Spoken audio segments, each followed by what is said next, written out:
Hey, good morning. I was just texting you. You're a little late this morning. Good morning. I was talking to Mom. Oh, you're talking to Mom. Okay. Yeah. Well, we got about an hour.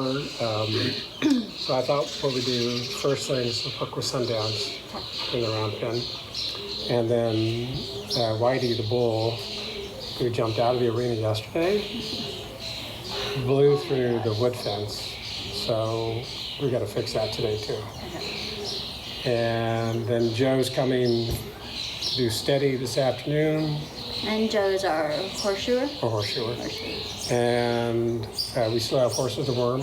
Yes. And we're still going to ride. So we'll ride late morning. Yeah. Okay, probably 11:30 noon.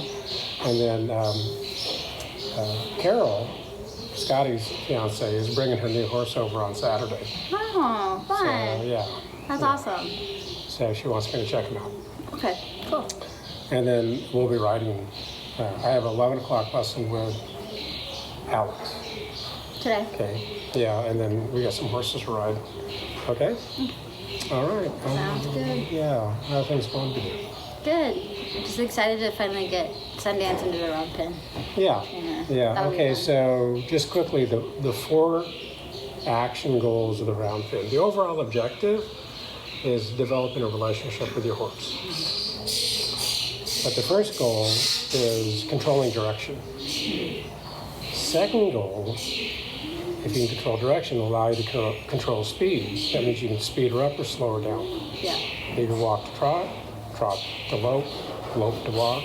If you do that, then the third action goal is to set her up to stop. So remember, we can't make a horse do anything. All we can do is create opportunities for the horse to do the right thing. Yeah. And then if we do all 3 things correctly, the horse will subordinate and their herd instinct kicks in, and we'll talk a little bit more about the philosophy behind their instinctive behavior, the herd hierarchy, and their flight response, okay? And then the 4th action goal will get the horse to engage with you and follow you around the round pen. Yeah. Okay? And I used to say hook up with you, but that's kind of become a different, there's a different connotation than that. So anyway, Definitely. Okay, good. You got all that? Yes. Okay, what are the 4 action goals? Controlling direction, controlling speed, and then subordination. Setting the horse up to stop. Setting the horse up to stop. So this is where we teach them whoa. Yeah. And we're going to talk about inside turns, outside turns or defensive turns, inside turns by the horse. Yeah. Is an engaged turn. We'll teach the horse how to draft, and then we're going to teach you how to drive. And then there's 3 hand signals that I'll teach you as well. Okay? All right, you ready to get going? All right, let's make it happen, Captain.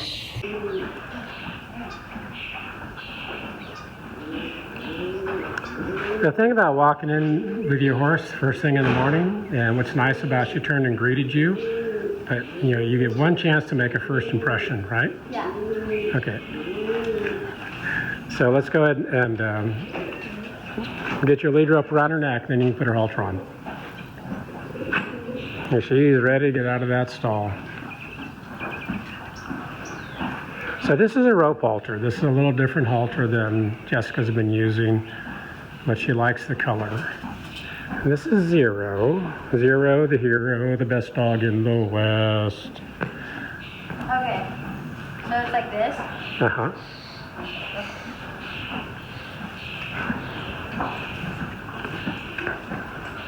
And then we'll run a brush over her before we take her down, okay?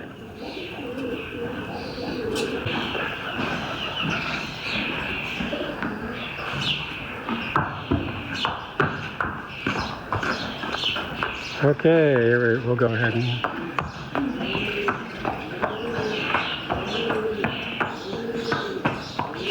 just put her on the tie rail. We'll brush her real quick. So we have these tie rails that I built like 25 plus years ago. But I was up in Yosemite at the pack station by the Ahwahnee in the south end of the park. And a friend of mine at the time was general manager of the Bologna Lodge. And we were up there at the pack station, and they had built these great corrals and tie rails out of these trees.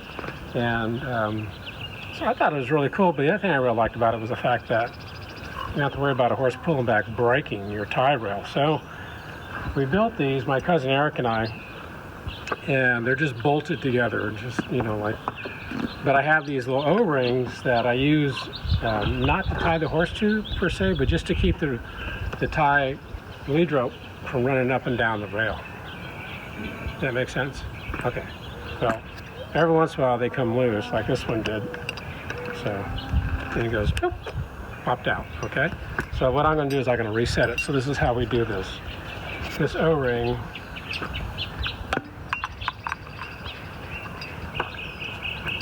it's gonna go right here, okay? So I'm gonna set that, and I'm gonna start it with my little sledgehammer.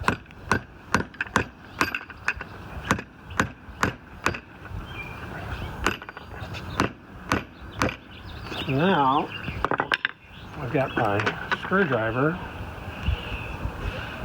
and I'm going to start twisting as I tap it. Okay.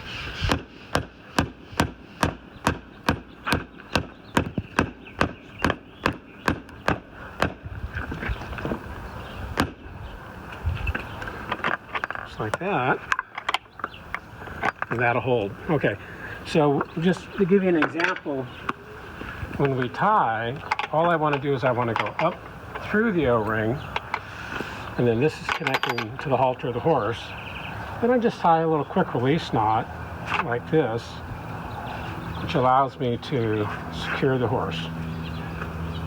Okay, so the horse pulls back.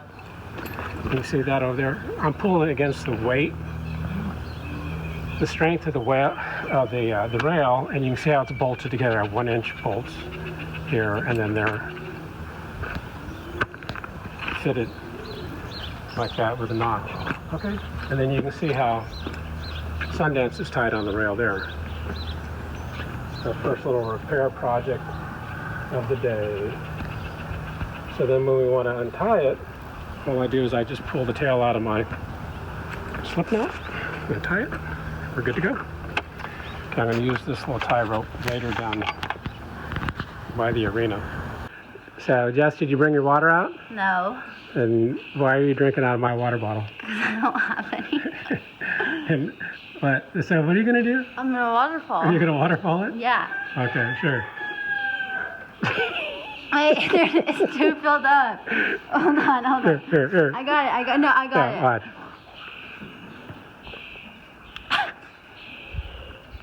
Okay, there we go. Okay. We're trying to be safe here with our COVID-19 transmission.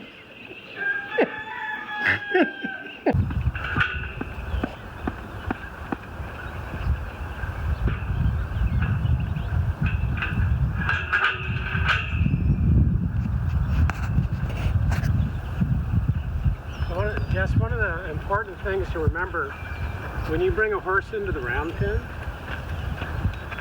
and you're going to release him, what I'd like you to do is go to the head facing the horse, release the knot, okay? You see she's getting ready to take off, and when you let go, turn your body and walk away. Watch her, okay? So we'll play in the water. So that's important, because if you stand there and let the horse run away from you, what's going to happen is a lot of times the horse will kick out, and you want to avoid that. All right.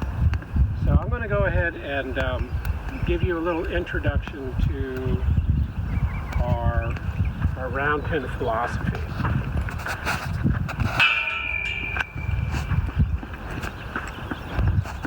This is a 60-foot round pin. The panels are 6 feet tall. It's a 6-rail. And the round pin's like a big fishbowl. So as prey animals, these horses will engage their flight response, and if it was a square pin, they would run up into the corner and be trapped. And once they run into the corner, they try to elevate and go up over the top. Okay? So that's why when we work cattle and we work horses in a small arena like this, we want it to be round as opposed to square. Square corners, these horses get in trouble with. Round corners, they just keep running, okay? So the idea, again, in the round pen philosophy is understanding the instinctive flight response of a horse, which means when in doubt, they get out, okay? Healthy horses can run about 800 yards anaerobically. Prey animals, i.e. lions and wolves, predators, are capable of running about 200 yards. So prey animals, 800 yards, predators, 200 yards. So a healthy horse should always be able to outrun a lion or a pack of wolves, in theory. But the old, the young, the injured, lame, sick, they don't do so well. And that's just part of the food chain. But all of our organic beings, animals and humans, have built-in flight response, which is a key part of our survival as a species. So now within the herd hierarchy, you have to remember that there's no two horses that are equal. Even horses that are really good friends, who like each other, who get upset when one horse leaves and the other horse has to stay, will always have one horse above the other. So when we talk about a hierarchy within the herd, there's no two horses that occupy, for example, the same rung on the ladder. Okay? They're either above or they're below, and they're okay with that. Horses strive for harmony within the herd. They don't like discord, they don't like fighting, they don't like arguing. Once they establish the pecking order, if you will, to use a chicken phrase, the pecking order, then they're good. Usually it takes 1 to 3 days when you bring a bunch of horses in together for them to sort that out. So in their real world, the best horse becomes number one. The horse that everybody else deems most capable becomes number one. And horses are just like people. Some people are more dominant personalities. They tend towards leadership management roles. Other people go, I don't want to be a leader. That's not my strength.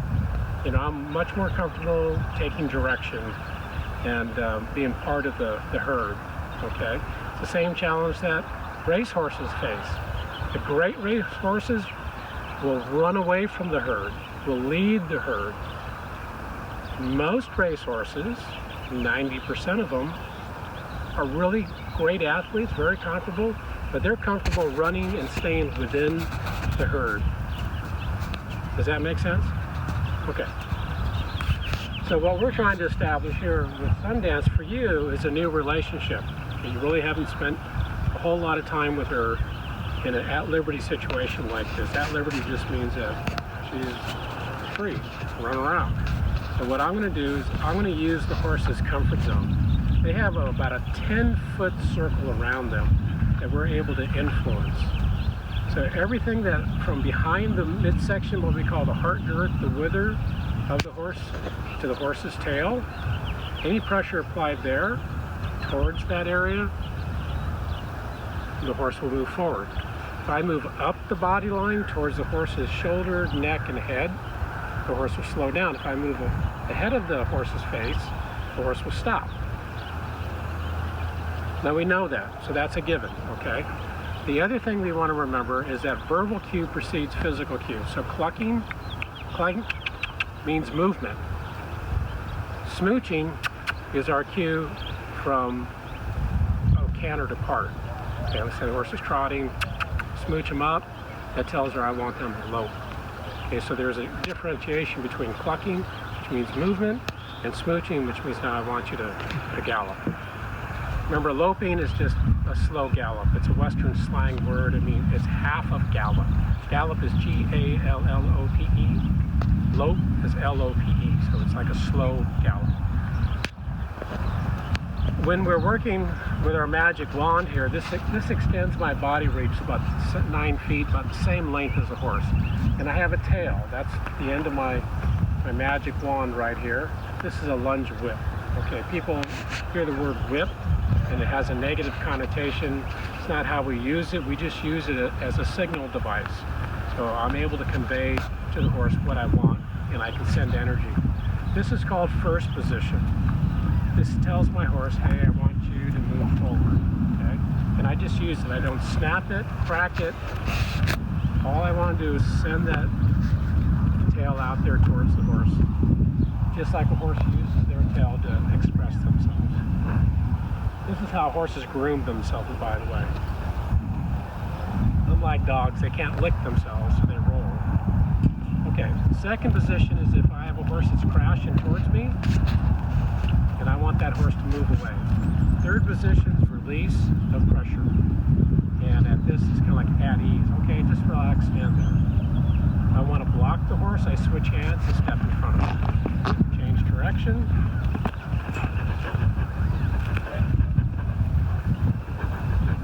Woohoo! Thank you for that. Okay, nice fart. Had a gas attack.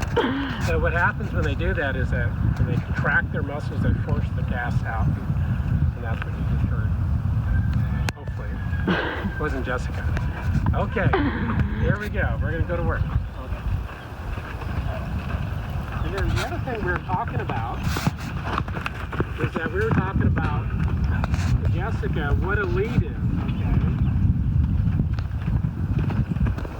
Right now she's on the left forelead and the left hind lead. See how she flags her tail? Now this is her changing direction on her own. I'm not doing anything here. So just remember, when you start working with your horse, we're gonna be the ones that control direction. Right now she's checking in with me. I'm gonna say hi.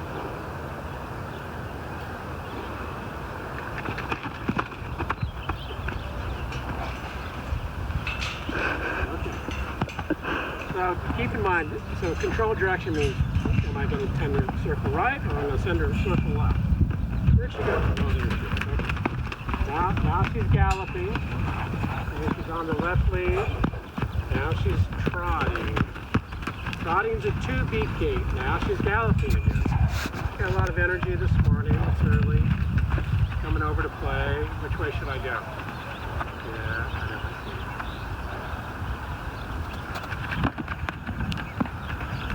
Clucking says movement, okay? It's also used as an AG, as an attention getter.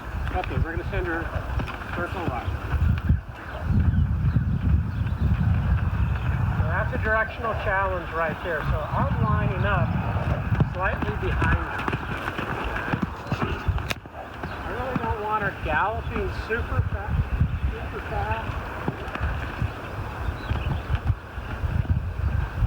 You sure you want to ride this horse?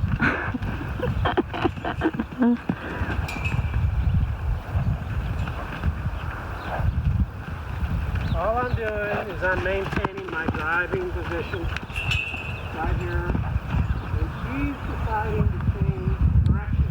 So by her changing direction, that's her questioning my ability to make decisions for her.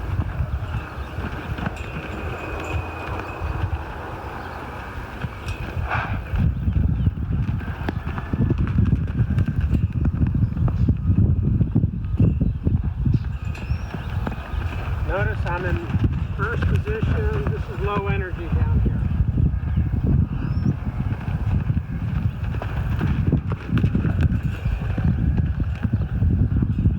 And at this point, I'm going to change direction. I'm going to rotate up ahead of her, get her attention.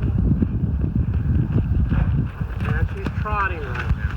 Now she's galloping. She's galloping on the left lead.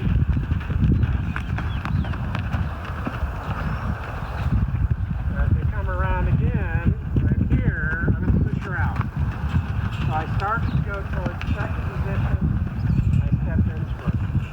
So keep this in mind. Verbal cue precedes physical cue. Verbal cue, then send some energy with your whip position, and then your body. It works in those 3 steps.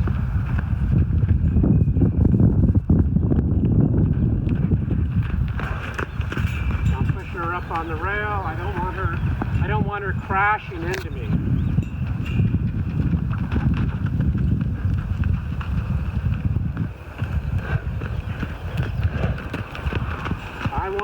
I want to determine,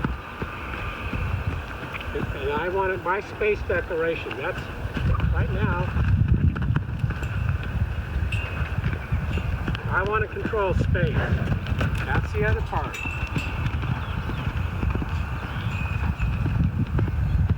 So by creating the spatial declaration, which is me controlling the inside circle, I'm putting her out on the outside circle.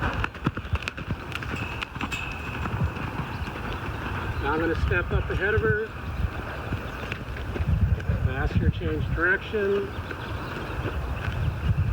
It's a nice, easy change of direction. We're going to do it again.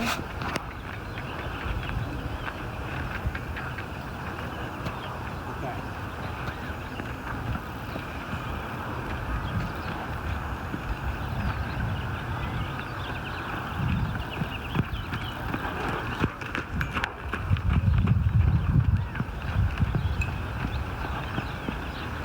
Step back, go to third position, say whoa, whoa, whoa. Mare has a lot of confidence. I really like that. And we don't want to work her too hard today. I mean, we're just going to start getting her legged up again. But when we're able to convey to the horse directional control, speed control, set the horse at the stop. The horse is turning into us and engaging with us. That connection is incredibly important on the ground and in the saddle. If we have gaps in the round pen in terms of how the horse is responding to us, we're going to have gaps on the lead rope, the lunge line, or in the saddle, or just handling your horse in general. We want this horse to be responsive and paying attention. What do you think, Jay? You want to give it a shot? Sure, as long as it's not too much for her today. No, we're just going to let her catch her air right there, and then come on in the round pin and we'll get started. Oh, look, you can fit through the rail. That's more than I can do. Okay, so this is Jessica. She just walked into the center of the round pin. And go ahead and get started, Jay. So the first thing she has to be able to do is determine direction.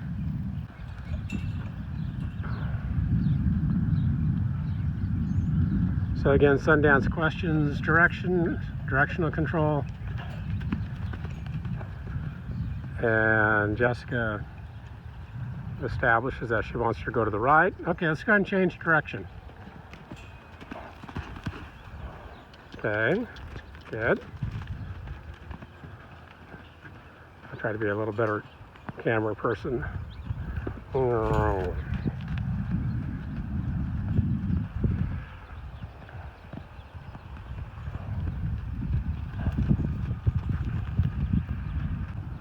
Okay, so when you want to change direction, back up 3 or 4 steps and then change hands. Okay, now go ahead and send her out again because she's just asking a question right there. Okay, now what you want to do, Jay, is focus on her hip, not her head. So what happened was your body got a little too far ahead of her body. So focus on her tail. Stay behind her tail. There you go. Okay, lower your hand a little bit. She's going fast enough. You don't need her any faster. Good. Okay, now send her out again. Okay, we're going to change direction. Back up, change hands. Roll your whip. Okay, thank you. Stay behind her. You got too close to her. Look around you so you know where you're at in the rail. Yeah, that's a challenge right there, okay? She's sensing you're a little tentative, so that's what that... I mean, she crashed on you. That's what I mean. You go to second position. She comes towards you, go wave the whip in front of you. Like this? Now. Send her out.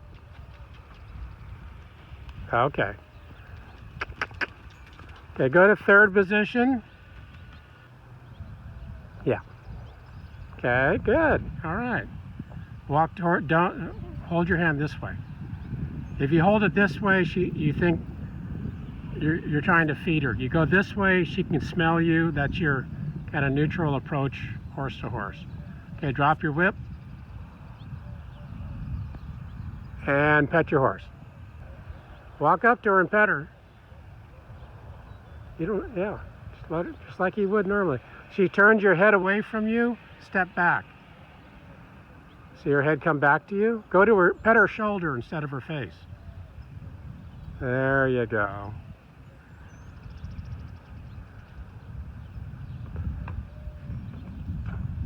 See her put her head down? So when a horse lowers her head, that's a submissive gesture. It's also a vulnerable position for a horse to be in, right? All right, go ahead and walk her around. See if she'll follow you. Very nice. Go for a walk. This is actually the very first time Jessica's been in the round pen on her own.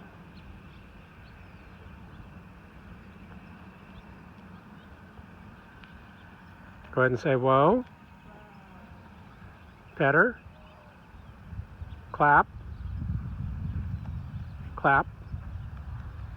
No, you clap. Clap your hands together. Well, that was a good job. I'm telling you. What do you call that? Halter. A bridle path. Bridle path? Yeah.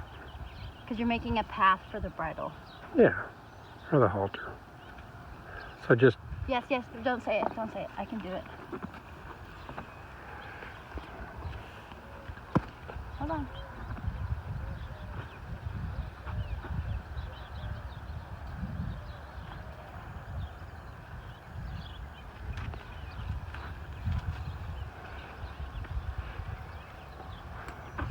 This one's so long. Is that okay? Mm-hmm. Okay, go get the whip and then bring it out with you. You gonna hold her? No, go get it. Okay. Bring her out.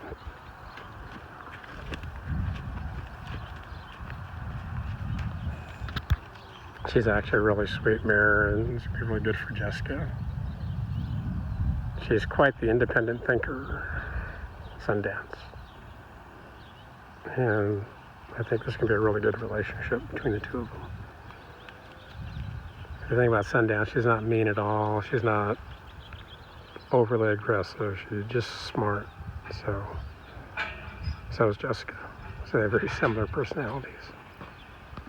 Yeah, the Red Bull and the White Bull kind of got into it, and they ran into the fence. Looks like it was an earthquake or something. So they blew out this post here, and then they broke the boards. We'll fix this today and get it cleaned up. But yeah.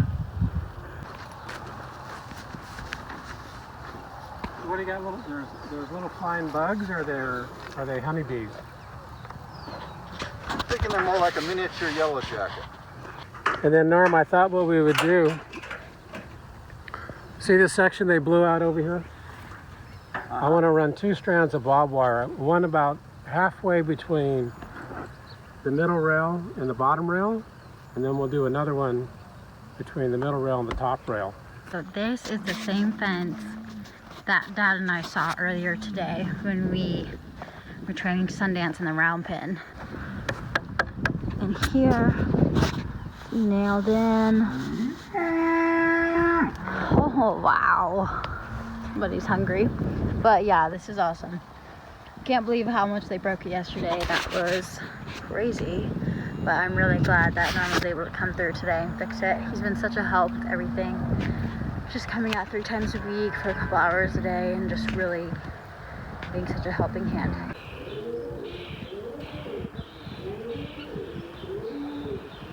A great day today. Thank you for all your help. A lot of fun. So today was day 6, right? Tomorrow will be day 7. Are you sure? Yeah, because yesterday was day 5. Day 5. You're right, yeah. But we didn't ride today. No, because somebody else was not here to go riding. Okay, talk to your wifey about that.